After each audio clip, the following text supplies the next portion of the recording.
Na página 80 do livro de português, nós vamos continuar falando sobre onomatopeias. A gente já sabe que são palavras que imitam sons, ruídos que acontecem dentro da história. Então, aqui tem um trechinho da história do Horácio. Aonde você vai? Chomp, chomp, tá na hora do meu almoço. As palavras chomp, chomp estão imitando o som do Horácio comendo. Chomp, chomp, nessa historinha aí, significa comer. Leia a historinha a seguir. Turma da Mônica. Então, observem as imagens aí. No primeiro quadrinho, eles estão puxando uma corda. No segundo quadrinho, aparece a palavra toim.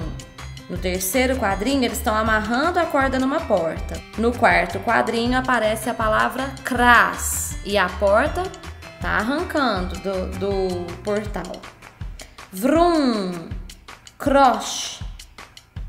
As cabecinhas deles saindo aí, alguma fumacinha, né? Eles tentando entender. Está bem, está bem. Eu vou ao dentista. O que eles estavam tentando fazer? Essa corda era para quê? Eles estavam tentando arrancar o dente da Mônica, mas estava muito difícil, né? Olha tudo o que aconteceu. Essas palavras estão imitando os sons das coisas que aconteceram aí na historinha. Aí nós temos algumas perguntinhas. Na número 2, está perguntando o que aconteceu nessa história, a gente já falou.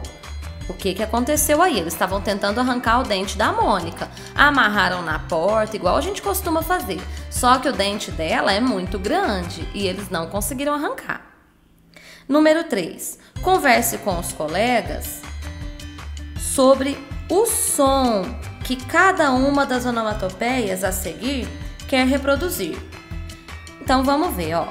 Toim, cras, vrum, croche. Toim, o que significa? Que eles foram puxados para trás. A corda, né? Quando eles puxaram, a corda puxou eles de volta. Cras, a porta se soltou do portal, ela se quebrou. Vrum, o que parece? Parece um carro acelerando, né? E croche, na situação ali foi o para-choque do carro se soltando do carro. Número 4. Faça uma lista de outras palavras que representam sons. Que outras palavras vocês lembram que representam sons? Procure aí se vocês precisarem em histórias em quadrinhos que vocês conhecem.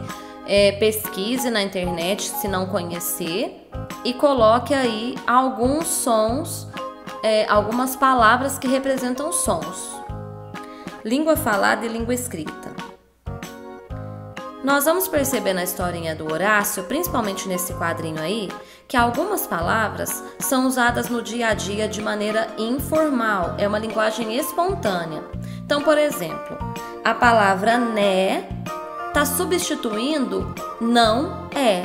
Quando nós estamos falando de maneira informal, nós fazemos muito isso. A gente encurta algumas palavras. Essa linguagem, nós já dissemos, chama linguagem informal. Não é a mesma da escrita, mas numa historinha isso pode acontecer porque o personagem está se manifestando desse jeito. Nos quadrinhos a seguir, Denise quer ajudar a sua amiga Mônica a mudar algumas atitudes. Leia e veja o que acontece. Nessa historinha aí, tem duas personagens, a Mônica e a Denise, que é amiga dela. Elas estão conversando. Leiam essa historinha e nós vamos para a página seguinte para as perguntas. Você já conhecia a expressão pavio curto? O que ela quer dizer? Na historinha, a Mônica fala que tem o pavio curto. Você sabe o que significa isso? Se não souber, pesquise, pergunte para um adulto e descubra o que significa para colocar aí na resposta da letra A. Denise fala que dará uma aula de autocontrole. O que pode significar autocontrole? A Mônica falou que ela é brava, que ela é nervosa, né? E a amiga dela está tentando dar uma aula de autocontrole. O que seria esse autocontrole? Na letra C, releia as falas da Denise. Mo, você não precisa ficar brava por qualquer coisa.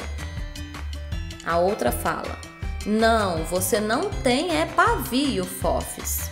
Olha as duas palavras que estão destacadas, mo e fofes. O que quer dizer essas duas palavras? Elas foram abreviadas, foram encurtadas, né?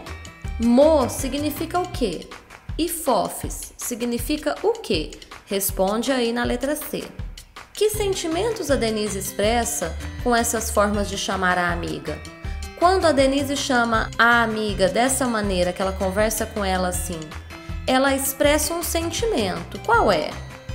É de raiva? É carinho? É amizade? É irritação? O que ela sente pela Mônica quando ela chama ela desse jeito? Então vai colocar na letra D o nome desse sentimento, dessa maneira dela de tratar a amiga.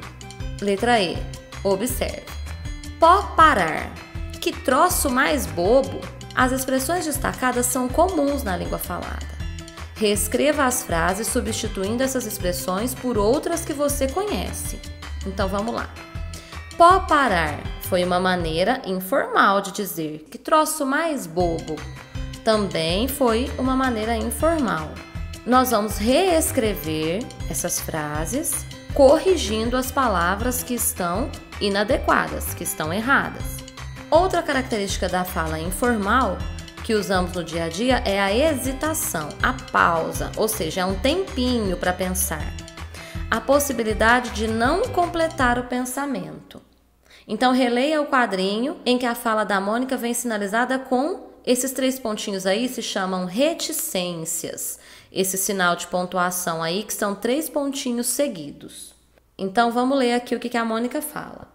Eu sei, eu tenho que me controlar, mas quando vejo...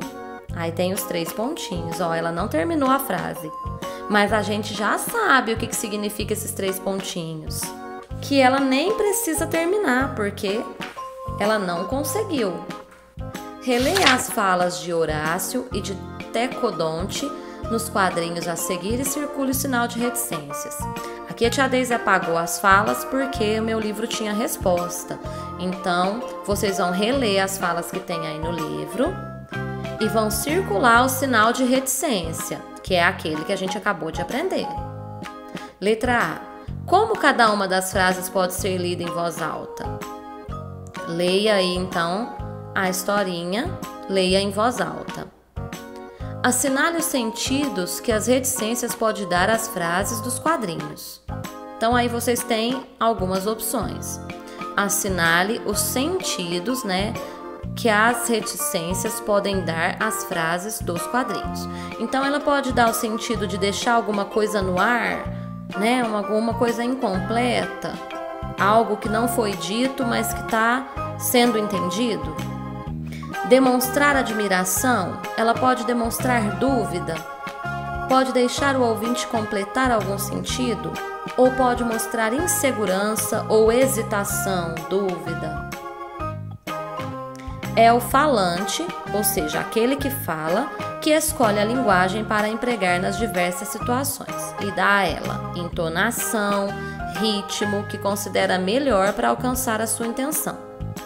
Então, não existe maneira correta de falar ou errada de falar. A escolha do que utilizar dependerá do que depende a maneira como eu estou falando. Eu tenho que pensar na situação em que eu estou, na intenção do que eu quero dizer, para quem eu estou dizendo ou escrevendo, né? Para quem eu estou me dirigindo.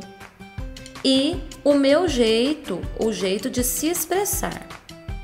Lembre-se, cada pessoa tem um jeito próprio, uma maneira própria de se expressar. Por isso, todos devemos respeitar. Lembra que o Chico Bento conversa caipira e tem outras pessoas que também conversam de maneira diferente. Nós temos que entender que cada pessoa foi criada, aprendeu de uma forma e desenvolveu daquela maneira. Então é isso. Boa aula, boa atividade para vocês.